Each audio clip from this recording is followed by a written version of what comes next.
Bom, meus queridos, estamos de volta aqui no nosso canal de podcast, Ad Podcast, e uma alegria ter vocês aqui conosco em mais uma aventura, né? A gente pode chamar assim também os nossos podcasts, as nossas conversas, porque a gente tem tido algumas conversas muito inspiradoras.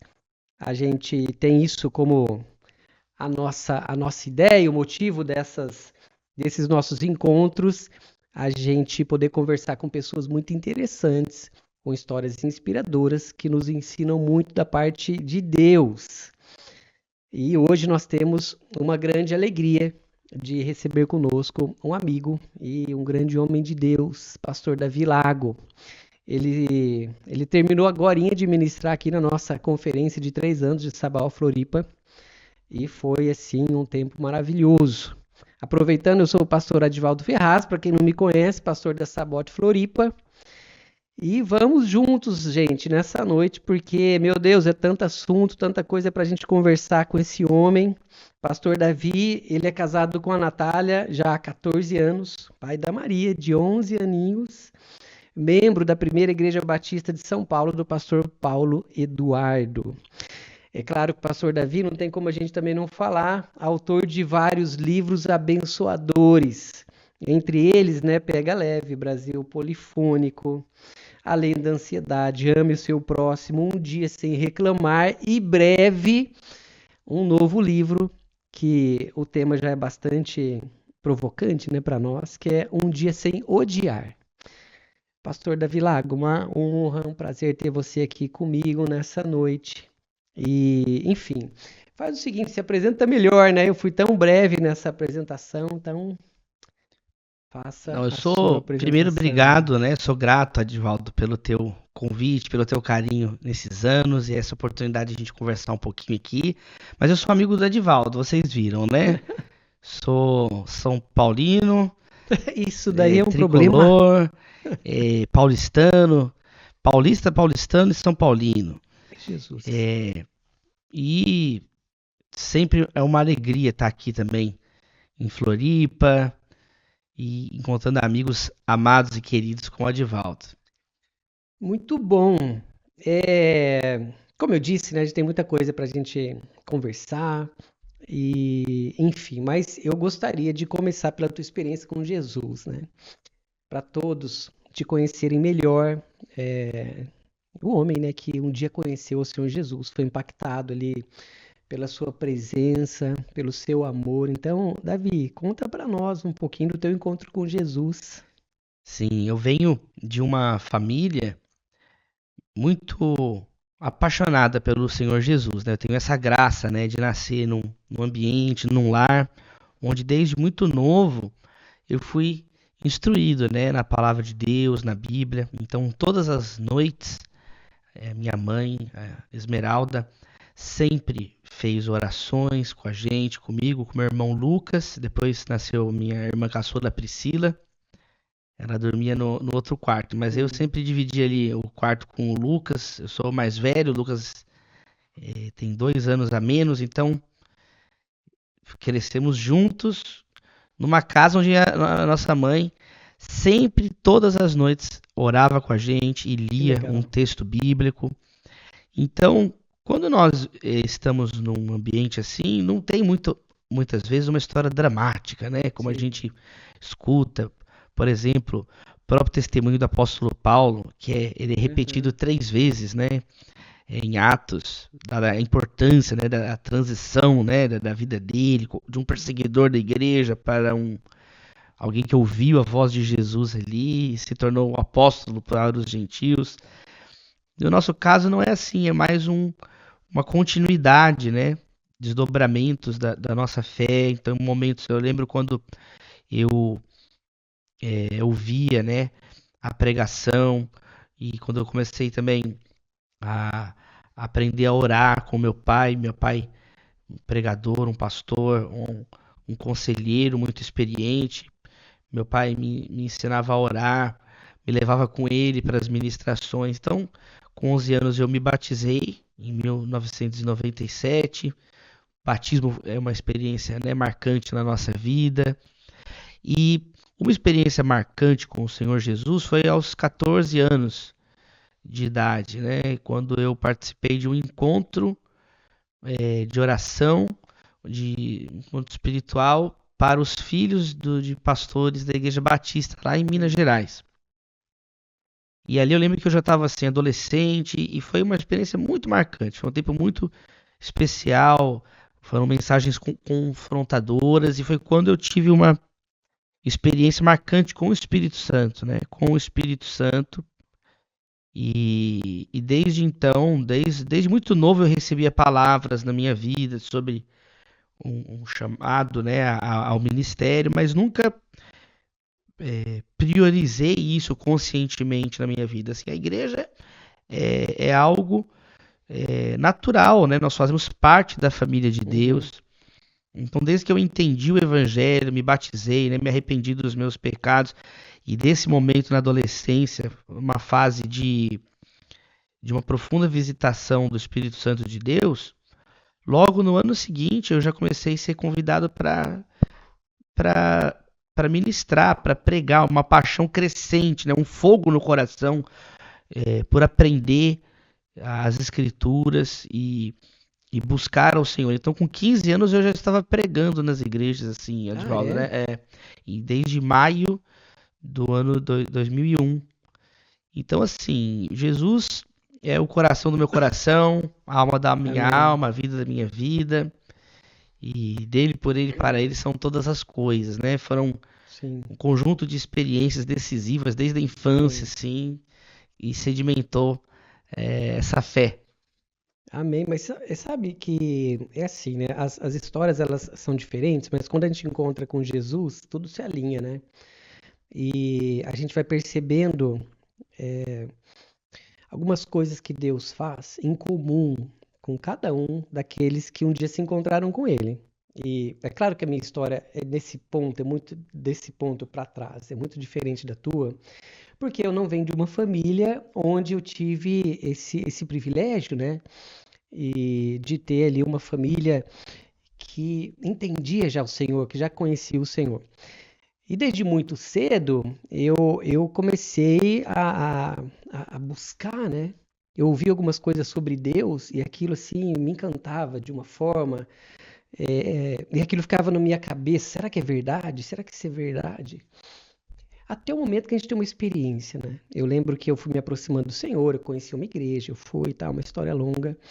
Mas eu me lembro do primeiro momento onde eu descobri Deus conhecendo a minha vida, interessado por mim. Aquilo foi muito chocante, porque eu estava num acampamento, eu era jovem, e nesse acampamento, de repente, uma pessoa ali orando comigo trouxe algo assim muito pessoal, sabe? E eu tinha certeza que era Deus que estava trazendo aquilo. E eu saí para fora daquele acampamento e eu vi algumas coisas da natureza, né? E eu via que tudo aquilo, eu falava, não é possível, né? Que Deus, esse que criou todas as coisas, ele se revelou para mim, ele fala comigo, ele me conhece. E a partir de um encontro como esse, meu Deus, as coisas mudam radicalmente nas nossas vidas. Então eu creio que mesmo numa trajetória assim como a tua, existiram alguns momentos onde assim você falou, para tudo, né? Para tudo, porque tudo isso é verdade, isso é real. O Senhor está aqui, né? Ele me conhece.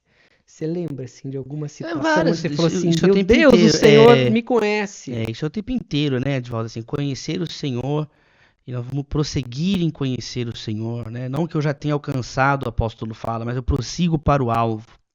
Se nós perdemos esse encanto com Cristo, tem algum problema na nossa espiritualidade, de acordo. Isso é a cada dia, né? Nós aprendemos algo novo da parte de Deus, uma luz nova. Quanto mais luz entra na nossa vida, mais nós percebemos as poeiras que ainda tem em nós, o quanto nós temos que ter o nosso caráter transformado. Então, Timóteo, né, ouviu a seguinte recomendação, né? A fé que primeiro habitou na sua avó, né, Lóide, sua mãe Eunice, agora habita em você, porque você desde a infância conhece as sagradas letras. Então é um conjunto de quebrantamentos que nós temos, né, das coisas mais simples a coisas mais intensas, né? Eu tive muitos momentos de dor, né? Uma família de pastor é uma família chamada para o sofrimento, né? É verdade. Uma família chamada a enfrentar as dores próprias, as dores da igreja, as dores dos outros, compartimentalizar tudo isso na cabeça, entender o que é espiritual, o que é carnal, discernir o joio do trigo. Então, há muita coisa, Edivaldo, que poderia ser falada, né? Momentos de divisão na igreja, momentos de questionamentos filosóficos numa fase de maturação intelectual na universidade. Mas Cristo é algo que todas as pontas soltas da nossa vida se fecham em Cristo. E não há nenhuma mensagem maior do que a mensagem do Evangelho. Na verdade, a minha jornada de leitura mostra simplesmente o abismo cada vez maior do outro lado e o brilho cada vez mais intenso de Cristo, né? Porque na cultura de Israel nós já entendemos que Deus, ele é transcendente, maior do que tudo, maior do que todos. Ele é o Deus eterno, onipotente, criador dos céus e da terra. Então Deus é perfeito. Ele não pode exaltar a si mesmo. Ele já é santo, ele já é onisciente, onipresente, onipotente. Mas só em Jesus nós entendemos que Deus, ele não pode se exaltar, mas ele pode se humilhar. E de fato ele se humilhou em Cristo Jesus, Deus Filho, eterno Filho de Deus. E ele se esvaziou, né, de sua glória, não de sua divindade, né? E foi obediente até a morte de cruz. Ele assumiu a forma de um servo, ele se tornou um servo, né? Então essa mensagem do Deus que se esvazia por amor, por nós, na nossa pecaminosidade, nos nossos erros, nas nossas incongruências, limitações. E aí então a mensagem do Evangelho, Jesus se apresenta a nós como o Deus que ama, né? O Deus que tem misericórdia, o Deus que perdoa, o Deus humilde, né? Aprendei de mim que sou manso e humilde de coração. Então a humildade como a característica definidora de Jesus. Então o caráter de Cristo, né? A mensagem do Senhor Jesus, ela não é uma teoria, ela é um poder para uma nova vida, algo que o mundo nunca viu, né? Que não tem a menor comparação com nenhuma outra pessoa. Jesus é tão grandioso que nem mesmo as ficções foram capazes de superar essa mensagem. Nem Hollywood, nem Cervantes, nem Shakespeare, nem Machado de Assis foram capazes de criar, nem na imaginação, uma figura, um personagem tão poderoso como é Jesus, né? Então, eu já li ditos sábios de Platão, Aristóteles, os filósofos, conselhos impressionantes, né, de gurus, de Confúcio. Tem muitas frases super interessantes de Confúcio, profundos pensamentos, práticos, né? Eu já vi muitas coisas muito bonitas, né, do insuperável Fernando Pessoa, as sacadas, a sagacidade, mas nunca vi algo que se compare, por exemplo, com o convite de Jesus: vinde a mim os que estão cansados e sobrecarregados, e eu vos aliviarei. Aí a gente está indo para outro tipo há uma autoridade na fala de Jesus, né? Há uma mansidão revestida de poder e autoridade, né? Que exerce sobre nós um fascínio, né? O Sermão do Monte, né? Eu sou profundamente grato ao Senhor, né? Pelo Sermão do Monte. Então, ler as parábolas de Jesus, orar, conhecer o Senhor e prosseguir em conhecê-lo, né, Adivaldo? Sim. E, cara, o que eu vejo que é tão impressionante em tudo isso da parte do Senhor, né, essa grandeza, essa glória, essa divindade, mas é incrível como, de alguma forma, a gente encontra uma simplicidade que constrange muito o nosso coração, né? E a gente vai aprendendo, né? Essa questão de humilde, simples de coração, eu vejo que talvez seja um dos maiores desafios hoje para nós, talvez como sociedade, porque a gente vai buscando sempre requintes, né? Até mesmo nossa fé.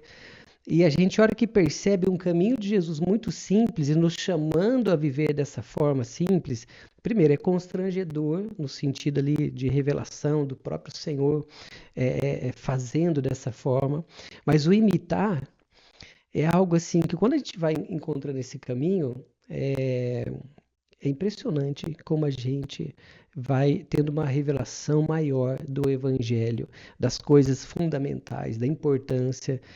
E eu lembro de uma situação, ouvindo você falar, cara, uma das coisas que mais mexeu com a gente, para a gente ir para nossa missão fora do Brasil, foi um evangelismo, cara, com a palavra mais simples que alguém poderia falar para alguém, que foi: você pode conversar com Deus.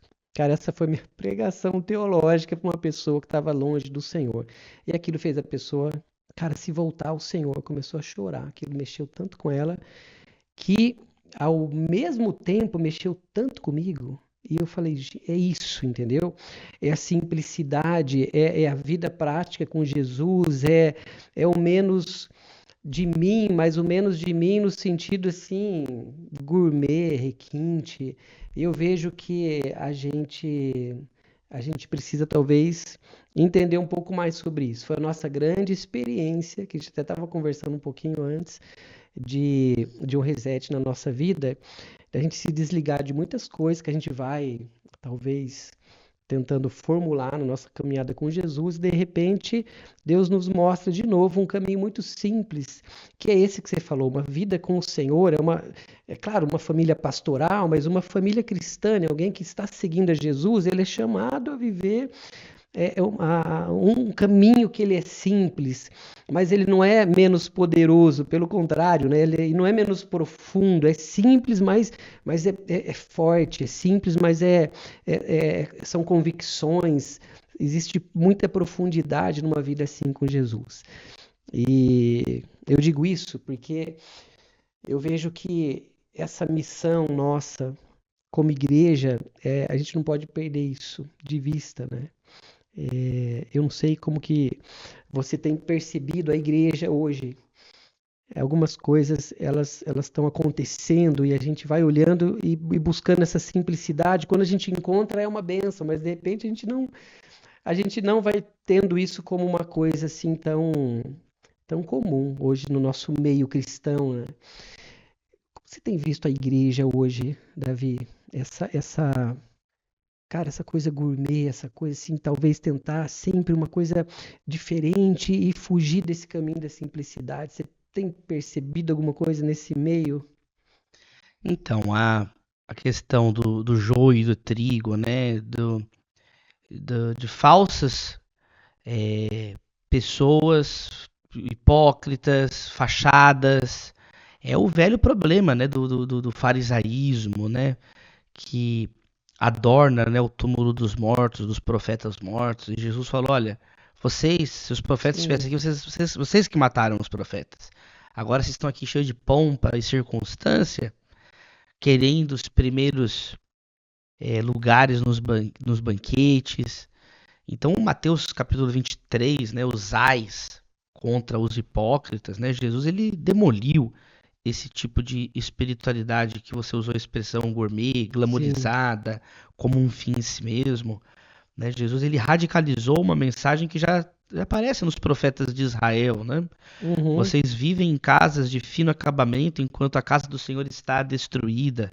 O profeta Ageu, né, falou veementemente contra isso, né? Vocês estão aí morando em casas de fino acabamento e não se importam com a ruína de José, com a ruína do templo. Então essa incompatibilidade, né, de uma pessoa que fala que ama Deus, mas maltrata os outros, né? O apóstolo João fala sobre isso também. Sim. Então, Jesus tem um diferencial, né? O Eclesiastes, né, o pregador, ele já chega à conclusão que tudo é vaidade, né? Ele se lançou em todo tipo de projeto, empreendimento, e ele conclui: olha, no final é tudo vaidade, né? ter as coisas, realizar coisas. Jesus, ele obviamente condena, né, juntar tesouros apenas na terra, só que tem algo diferente, não tem o mau humor do Eclesiastes, não tem certo Sim. ranço, que ainda é um Aham. certo amargor que você vê ali. O Eclesiastes, ele é agridoce, ele termina triste, né? Aham. Ele termina, ó, aqui tá a conclusão que eu cheguei na minha vida. Deus vai pedir conta de tudo que você fez, quer seja bom, quer seja mal, e meio que termina Uhum. assim. Termina um pouco melancólico o Sim. Eclesiastes. Jesus não. Essa acho que é a beleza, esse fascínio, né? As pessoas que se encontravam com Cristo ficavam impressionadas. Sim. Ele fala como ninguém jamais falou. Ele faz tudo muito bem, faz até o surdo ouvir, o mudo falar. Ele Sim. acalmou. Quem é esse que acalma até a tempestade? Então Jesus, ele tinha esse despreendimento, porém ele tinha uma graça que atraía para ele, né? Ele mostrava o positivo, busca o reino de Deus Sim. em primeiro lugar. Ele não afastava as crianças. Tem cenas curiosas, Jesus procurando um figo, né? Claro, tem toda uma lição da figueira Sim. estéril, mas assim, não deixa de ser interessante. Sim. Ele vai, ele comendo peixe, ele Sim. repartindo pão, essa singeleza, né, do Senhor Jesus é o que constrange, né? Por isso que Paulo fala, o amor de Deus nos constrange, né? Nos deixa Sim. constrangido e nos mostra que é possível viver de outra maneira, né? Por isso que ele nos chamou para sermos testemunhas. Então, tem uma frase famosa atribuída ao Mahatma Gandhi que ele fala, olha, eu gosto e concordo com o Cristo dos Evangelhos. Eu não É. concordo com o cristianismo de vocês, que eu acho que eu nunca vi Aham. um cristão. Ele falou, Sim. lá na Bíblia tá tudo bem, mas Aham. como eu não tô vendo isso, eu acho que não é por aí. Aham. Ele fazia esse tipo Sim. de questionamento. E pessoas que se dispõem a viver esse evangelho, né, de simplicidade, como você muito bem colocou, não é simplismo, gera um impacto, né, um aroma diferente, um Sim. fermento, uma luz, um sal. Então que Deus nos dê essa graça, né, de, de sermos simples como Jesus, humildes como Jesus, que é ao mesmo tempo o criador de tudo que existe, né? Por Sim. meio dele, tudo que existe foi criado, né? Todo o cosmos, as galáxias, Sim. todos os elétrons, os quarks, do microscópico ao cósmico, tudo foi feito por ele. E ele, quando esteve aqui, né? Nós não Aham. queremos um Deus abstrato, né? Mas um Deus pessoal, né? Sim. Quer saber como Deus pensa? Olhe para Jesus. Né? Quer saber como Deus age? Olhe para Jesus. Quer Sim. saber como Deus perdoa? Olhe para Jesus. Como ele fala, como ele se Sim. comporta. Esse é o fascínio de Cristo. É incrível, mas eu volto nessa palavra simplicidade porque assim, às vezes a gente se choca com coisas que passam desapercebidas. Hoje mesmo eu estava com uma irmã, ela estava escolhendo algumas coisas aqui de jardinagem da igreja e tal, e eu fui ali com ela nesse lugar. Cara, é um lugar gigante, né? Muitas plantas, muitas flores e tal. E daí o jardineiro ali estava mostrando para ela várias espécies. Cara, eu comecei a olhar aquilo, mas cara, eram centenas, mas uma diferente da outra. Às vezes a gente olha para coisas que são, sei lá, talvez mais assim, clichê, né? Animais, enfim. Cara, mas depois você começa a olhar para as plantas, cara. É tanta É, beleza, é tanta O peculiaridade. Richard Foster tem uma frase interessante, né? Ele fala assim, né? O modo como Jesus veio ao mundo fala muito sobre o caráter de Deus. Quer dizer, ele veio numa manjedoura, né? Aham, Ali no meio de um lugar simples, não num palácio sim. suntuoso, não como a gente fala hoje em dia, né, Sim. num berço de ouro, né? Como a gente diz hoje Aham, em dia. Mas ele se revela nas coisas simples. E essa é a graça do Evangelho. O Evangelho é essa sim. graça de Deus na nossa vida que abre os nossos olhos e nós percebemos o que antes estava o tempo inteiro Aham, na nossa cara e nós não percebemos, né? Por exemplo, estava todo mundo ali vendo Jesus ser crucificado, aham. lançando insultos sobre ele, mas teve um centurião que na sutileza Deus abriu, quando Jesus deu um brado em alta voz, o centurião falou: Este homem verdadeiramente era o Filho de Deus. Né? Deus mostrou para ele. O Pai revelou, abriu ali. O Espírito, de algum modo, é um Uhum, entendimento. Ele abre ali e ele tem essa confissão ali, quando ele fala na frente de Jesus, um sim. centurião romano. Então, a curiosidade, essa sensibilidade é algo que Deus desperta em nós. Moisés, ele teve a curiosidade e a sensibilidade de perceber que um arbusto estava pegando fogo, mas não se consumia. Uhum. Mostra que Moisés era diferenciado, era uma pessoa atenta. Pois é. Era uma pessoa. Coisa mais comum até os dias de hoje é você ver um arbusto pegando fogo no deserto. É uma coisa muito comum, né? Muito comum na Caatinga, no sertão profundo do Brasil, lugares, né, áridos, secos. Quando o clima está seco, a gente está numa estrada, no Brasil mesmo, você vê pegando fogo no horizonte, uma fumacinha, o capim que pega fogo. Imagina, é uma cena comum, não é uma cena incomum. Mas, quer dizer, Moisés estava atento. Ele observou um tempo, ele foi calmo, não é coisa rápida. Para ele perceber que estava pegando fogo e não consumia. Aquele negócio tá pegando fogo o tempo inteiro. Aí quando ele chega perto, ele escuta: Moisés, Moisés. Ele era o próprio Deus. Tira a sandália que a terra que você tá é uma terra santa. Então, a fé cristã nos aguça. Né? Ela não é uma fé alienadora. É o contrário. Sim. É uma fé que te aguça para as questões. Para o outro, para si. Você encontra o seu eu mais profundo apenas em Deus, encontrando com Deus. Então, mas olha a loucura disso, porque ali, nas bem-aventuranças, né, de Jesus, termina falando sobre bem-aventurados os puros, os humildes de coração, porque esses verão ao Senhor, né? E eu vejo que é isso aí que aconteceu com Moisés. E é o que aconteceu, claro, guardadas as proporções, comigo hoje, né, nessa tarde, entendeu? A hora que eu vi aquelas plantas, toda aquela criação muito sofisticada, entendeu? Você encontra o Senhor, você enxerga o Senhor na simplicidade que, na verdade, você acaba entendendo da parte do Senhor, que você precisa viver, que você precisa o reconhecer também. Só que isso salta aos teus olhos, você enxerga o Senhor, entendeu? A hora que você fala disso de Moisés, ele encontrou o Senhor ali naquela situação, e é claro que o Senhor se revelou a ele. Então, se revelou num detalhe, se revelou em algo diferente que muitas vezes as pessoas nós não estamos atentos. Jesus falou, como remédio à ansiedade, olhar mais os lírios do campo, não os delírios, né? Olha os lírios, a gente precisa de beleza para nossa alma. O salmista chegou a essa conclusão, né? Quando olha os céus declaram a glória de Deus. O firmamento anuncia as obras das suas mãos.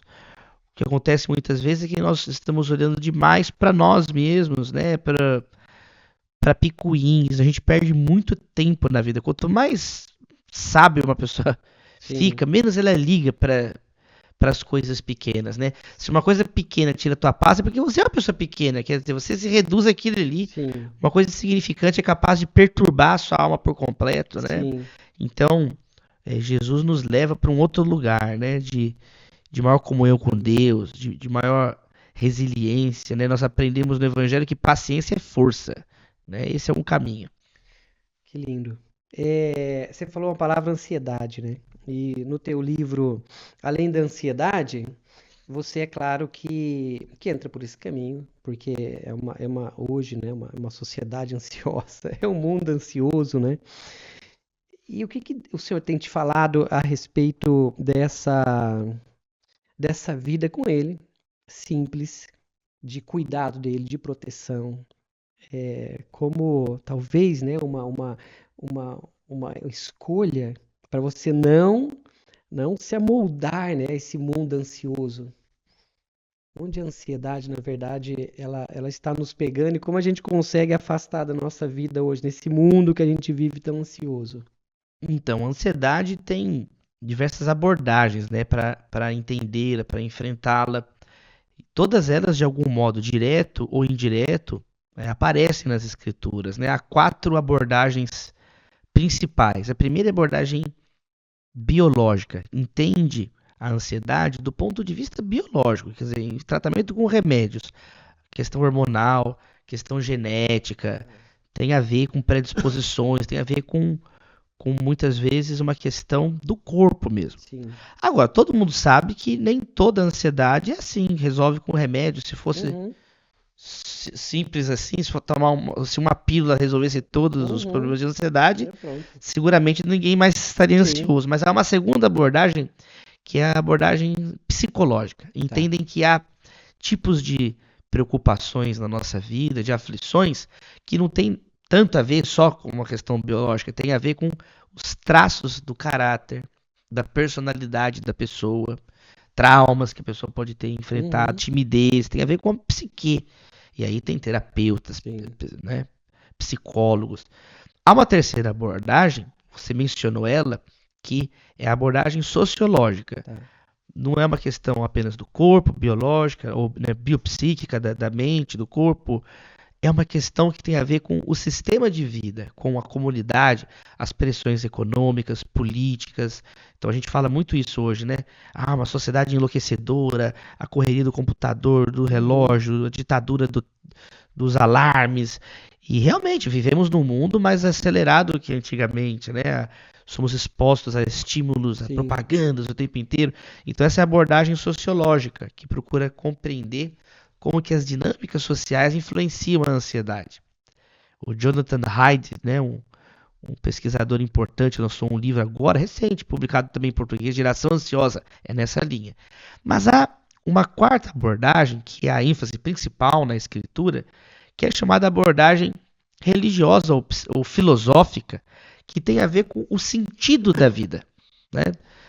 Nem toda a ansiedade é resolvida com remédios, com tratamento psicológico e com mudanças de hábitos de uma sociedade. Se só isso resolvesse, ninguém ficaria ansioso na Nova Zelândia, por exemplo, ou na Austrália, que são nações desenvolvidas economicamente, altíssimos níveis do índice de desenvolvimento humano, IDH, etc, etc. Porém, estão entre as 5 nações mais ansiosas do mundo, de acordo com a Organização Mundial da Saúde. Então, nem toda farmacopeia do mundo, todos os remédios resolvem o problema. Existe uma questão que tem a ver com o sentido da vida, né? Onde você coloca a sua expectativa, a sua base, o seu ponto de partida, a sua finalidade. Então, diversas escolas filosóficas, toda religião, cada uma a seu modo, vai oferecer uma resposta para isso. E Jesus, ele apresenta a resposta das respostas, né? Apontando para Deus, apontando para você não ser escravizado a mamon, a você enfrentar o amanhã, vivendo um dia de cada vez, sem se sobrecarregar.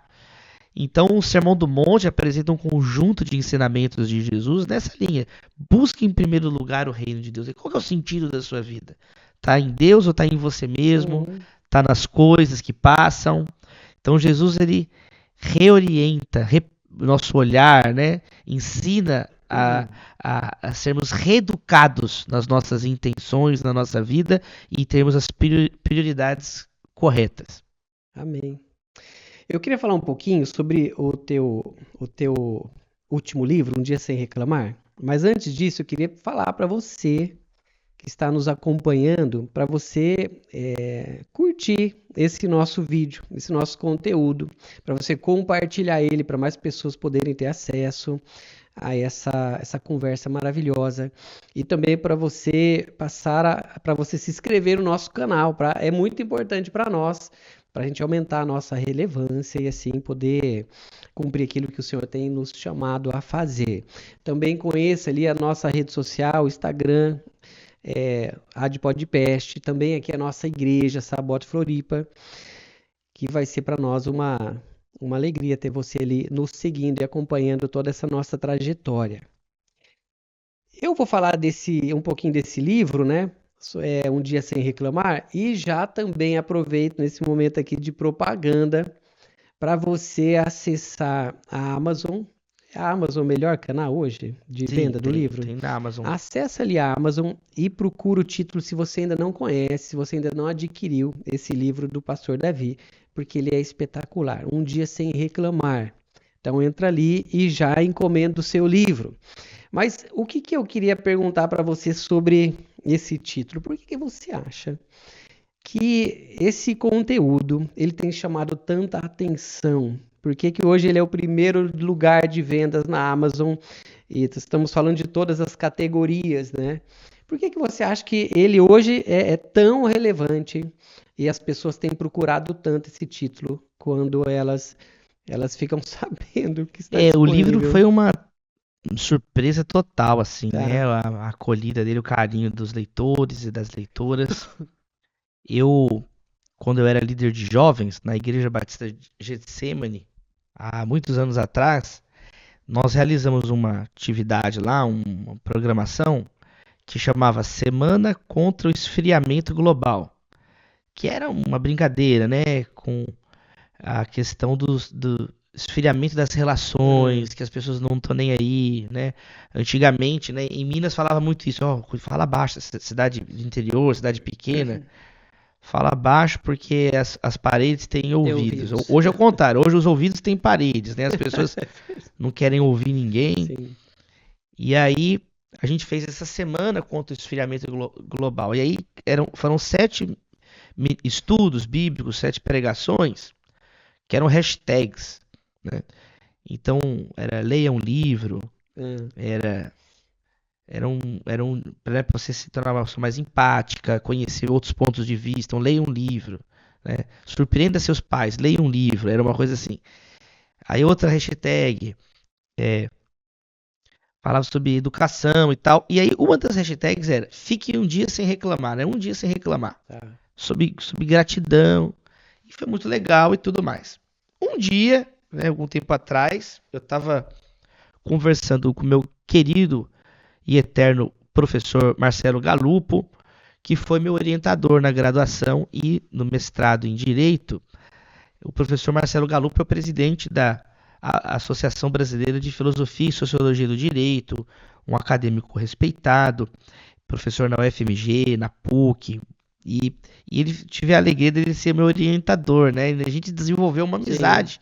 Então, toda vez que eu volto a Belo Horizonte, eu sempre tomo um café, a gente dá um jeito de encontrar. E nós estávamos conversando sobre como que as pessoas se tornaram viciadas em reclamar. Isso. Viciadas em reclamar e tudo xingam os outros, o outro está sempre culpado e tal. E aí eu me lembrei desse estudo que eu tinha feito, né? Um dia sem reclamar com os jovens e tal.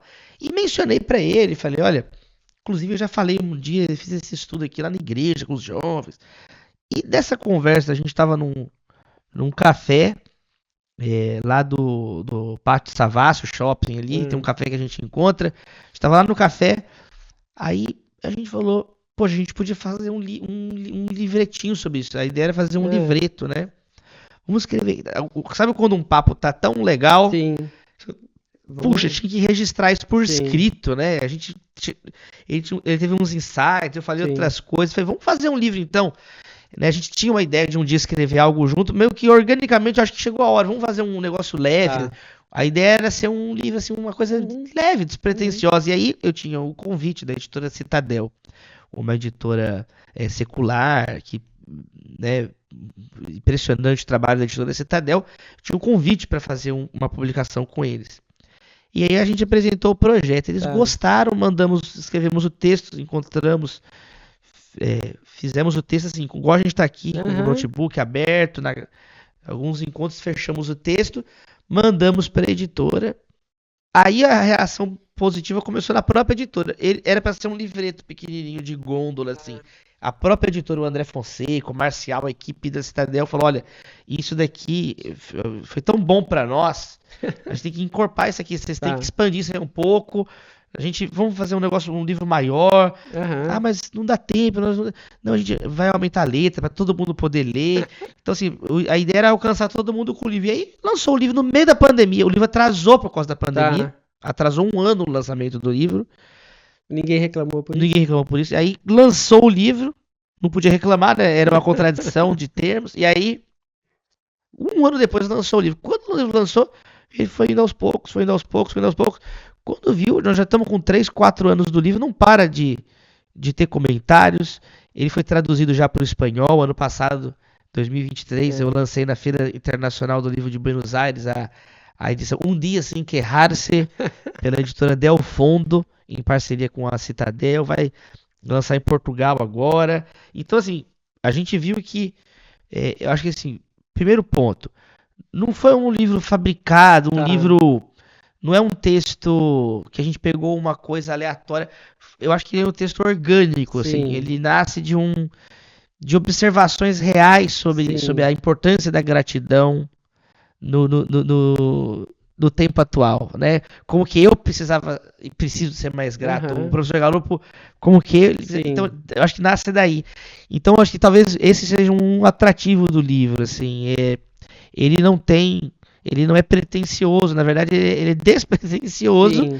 e de algum modo cativou os leitores. Eu não sei nem muito explicar do ponto de vista mercadológico e tudo, mas assim, o texto é antigo e a gente não para de receber convites para falar, né? Quando lançou, falamos lá na CNN, no programa Sim. da Gabriela Prioli, do Karnal, entrevista para o UOL, entrevista para a revista Ana Maria, televisões regionais, Rede Minas, rádio, podcast do Primo Rico.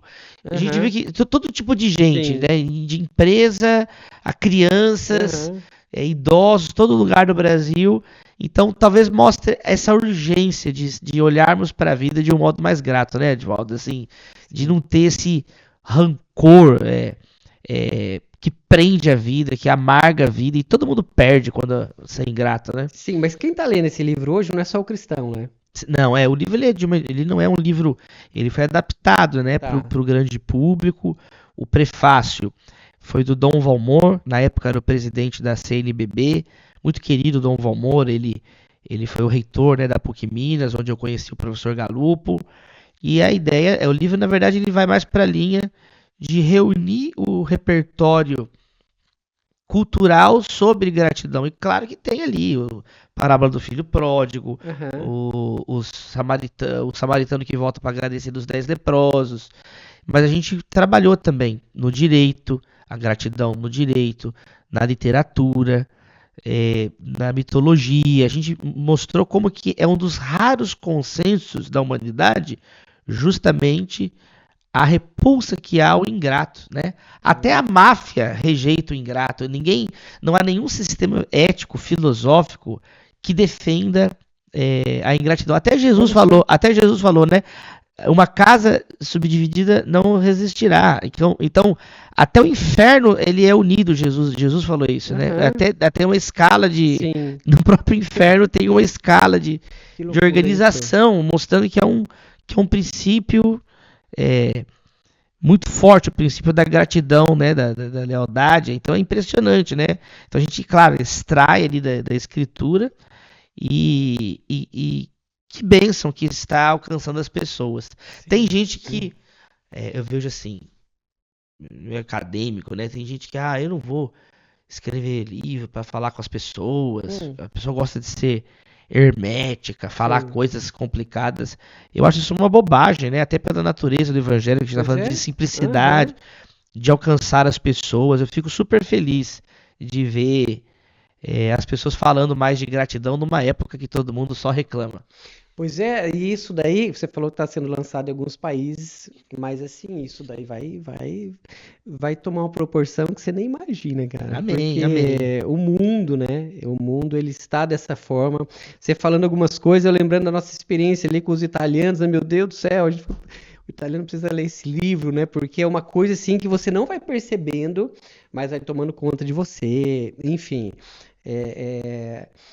a reclamação, né? É algo que parece que é até viciante, vai fazendo parte do teu A gente repertório, do teu colocou, a pensamento. reclamação, pessoas ingratas têm sistema imunológico inferior, né? Pior de que pessoas que têm uma atitude mais grata com a vida.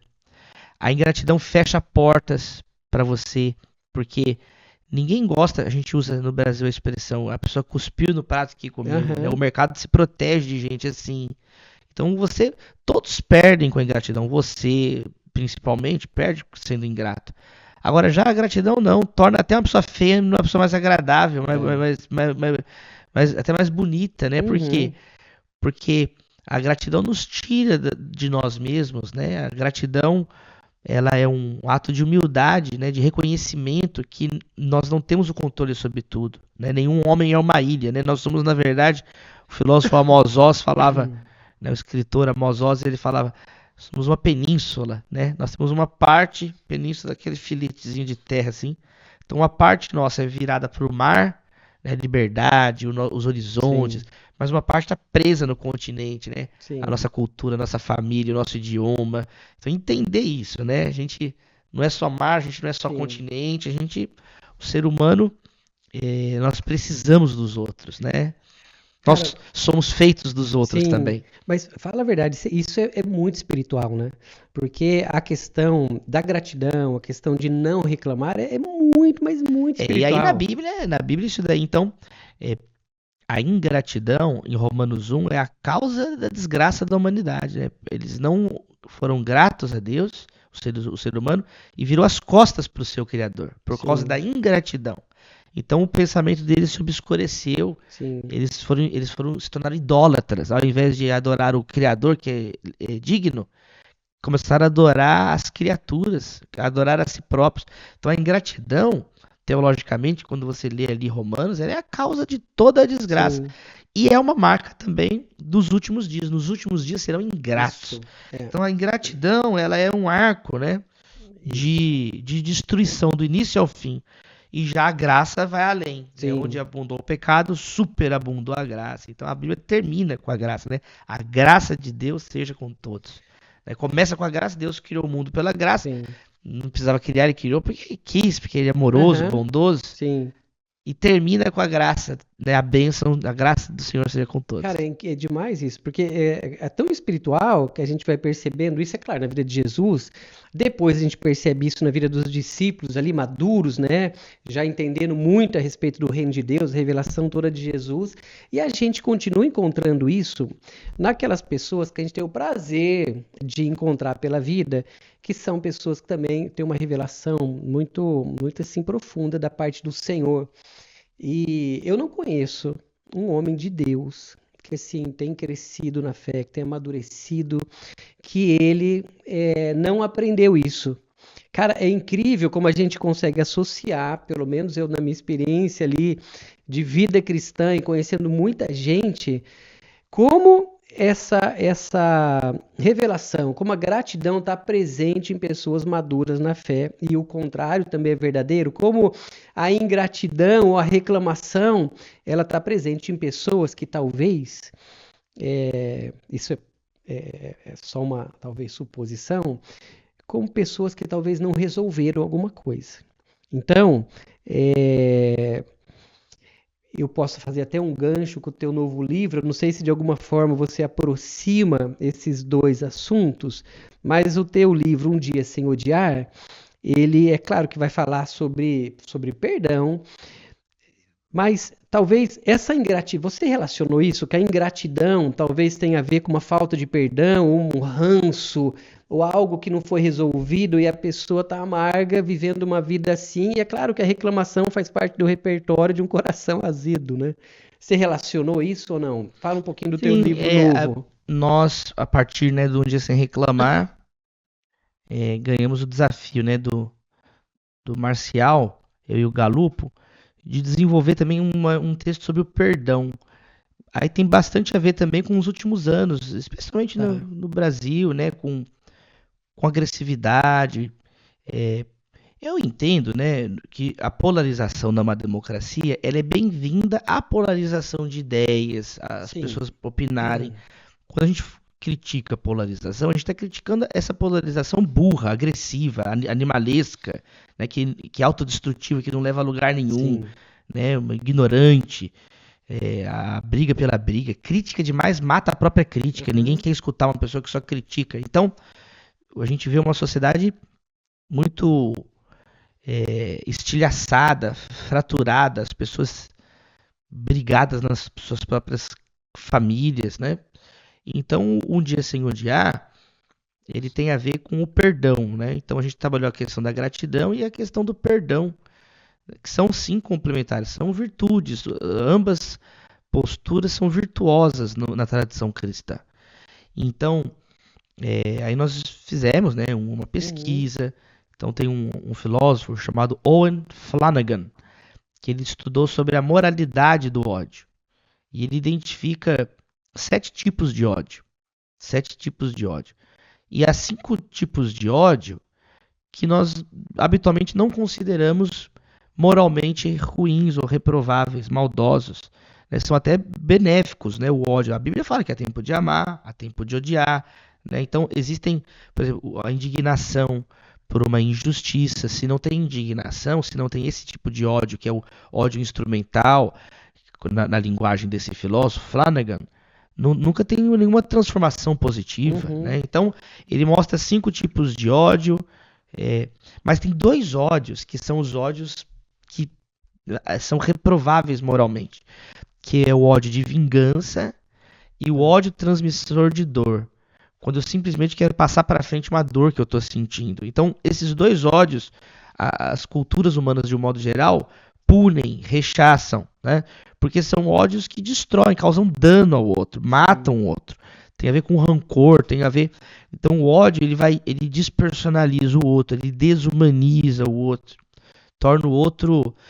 Pelo contrário, o ódio cria uma justificativa distorcida para transformar o outro numa espécie de peste, praga a ser exterminado, né? Um discurso legitimador e justificador da violência e dos sentimentos negativos contra aquela pessoa, aquele grupo.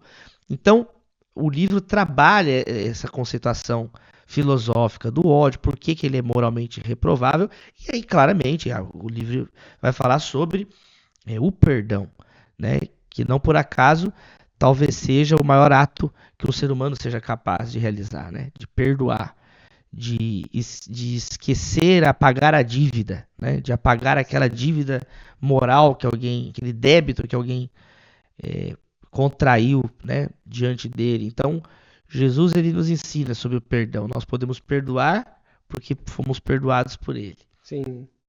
E por que você tem, como você tem enxergado, né, percebido essa questão do ódio, cara, tão patente, né, nessa polarização, nessa questão política, nessas conversas, como isso tem aflorado dessa forma, né? Outro dia eu estava conversando com uma pessoa e, enfim, você cita um nome, por exemplo, um nome político, meu Deus, é como se caísse uma bomba e fizesse surgir ali sentimentos, coisas assim a partir de, é claro, de uma impressão que a pessoa tem a respeito dessa outra, mas como isso está tomando conta dos corações hoje de uma forma tão importante. O que tem acontecido, que você tem percebido nessa polarização e por que esse ódio todo? O ódio ele existe desde sempre, né? Em todas as culturas, todo ser humano experimentou em algum momento da sua vida o ódio. Desde Caim matou seu próprio irmão Abel no paraíso, né? No Éden, né? Lá logo na saída do Éden, Adão e Eva foram expulsos ali, que desde a saída do Éden as coisas não estão bem, né? Jesus falou que do coração humano vem os assassinatos, os homicídios, né? Jesus fala, o ódio é uma obra da carne, então é uma consequência de estarmos desconectados de Deus, né? Então o ódio ele muda quando o Espírito Santo está na nossa vida. O fruto é o amor, o fruto é a paciência, é o domínio próprio. Por isso que nós precisamos de Deus. Tá, então você traz esse assunto ali da mesma forma para um público que ele também não é só cristão. Você transita ali, né, nesse meio acadêmico também. E ele é um desafio que sem Deus é impossível, né? Mas com o Senhor, esse ódio ainda, eu não sei nem como eu consigo formular isso, né? Mas a gente percebe mesmo pessoas que conhecem o Senhor aqui, né? Dentro da nossa comunidade cristã, elas não percebendo que algumas coisas são ódio, né? Sim, que elas fazem parte desse... Exatamente, estão presas ainda ao velho homem. João fala sobre isso, né? Primeiro João fala, olha, se você odeia o seu irmão, você é como Caim, um filho do maligno. Simples assim, você não tem uma gota de amor na sua vida. Como que você fala que Deus está na sua vida? Se amar a Deus e amar ao próximo são São as marcas, os mandamentos, né? Se você me ama, você vai obedecer meus mandamentos. Qual que é o mandamento? Amar a Deus e amar o próximo. Então, muitos que se dizem cristãos, na verdade, não são pseudo-cristãos ou até mesmo anticristãos. Muito bom, pastor Davi. Eu recebi algumas perguntas aqui. Vamos lá que eu tô com sono, senão meu lanche esfriou ali de volta. Vamos encerrar. Leti, me salva aqui. A gente vai para a parte final aqui. É o seguinte, as perguntas que me mandaram, tem muita curiosidade sobre uma indicação tua de um livro. É claro que tem os teus livros, a gente já falou sobre eles, mas vou indicar um livro que mexeu com você. Piedade e Paixão, do Reverendo Hernandes Dias Lopes. É um livro bem pequenininho, eu li adolescente e foi uma bênção. Piedade e Paixão. Piedade e Paixão. Me fala uma pessoa que te inspira na fé hoje. Eu vou falar da pastora Sara Hayashi, que tá com o Senhor, mas uma mulher de Deus que marcou profundamente minha vida. Convido todos também a lerem a autobiografia dela, né? Uma história da fidelidade de Deus. Que legal. O Heron vai colocar aí para nós, você ficar com esse título aí também para você ir atrás dele. E assim, eu faço uma pergunta geralmente, né, para os nossos convidados, que é uma pergunta um pouco diferente, porque ela trata exatamente disso, né? Algo que você pensa diferente da maioria das pessoas. Você consegue pensar em algo, trazer assim pra gente, talvez até te conhecer um pouco mais? Eu torço pro Indiana Pacers na NBA, que ninguém, acho que eu sou o único brasileiro que torce pro Indiana Pacers, né? Daí foi diferente, né, Heron? Porque daí quebrou tudo. Todo mundo gosta de torcer pro time que tá ganhando a NBA, e eu torço desde menino pro Indiana Pacers. Um dia eu assisti um jogo que o Red Miller fez uma cesta de 3 pontos. Ele é o cara das cestas de 3 pontos. Ele fez uma cesta de 3 pontos no final de um jogo com o Boston Celtics. Eu era adolescente, sem vista, eu não vou torcer pra esse time aí. Não entendo nada de basquete, mas... E aí até hoje eu torço pro Indiana Pacers. Bom, diferente, né, gente? Muito diferente, né? Bom, a gente teve o prazer de ter aqui conosco nessa conversa muito inspiradora, pastor Davi Lago. Pastor Davi, mais uma vez, obrigado. Desculpa o sono, nós estamos gravando aqui já passando da meia-noite agora. Estamos firmes aqui, a Leti tá rindo ali, ó, atrás. Firmes. Mas estamos firmes aqui, né, Ad? E assim, tá esperando depois de muitos anos, né, um McDonald's, que a gente já comeu um McDonald's, batata frita, vamos quebrar tudo aqui ainda. Gélido ali, mas calórico. Bom, gente, é o seguinte, obrigado por você ter nos acompanhado até agora.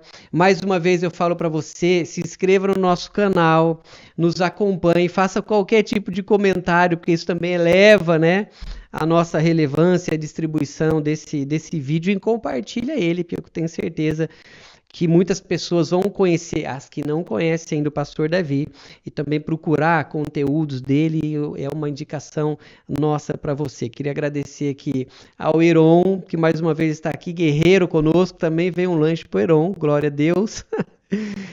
E o Heron tem feito todo esse nosso projeto também ser possível. Gente, até a próxima.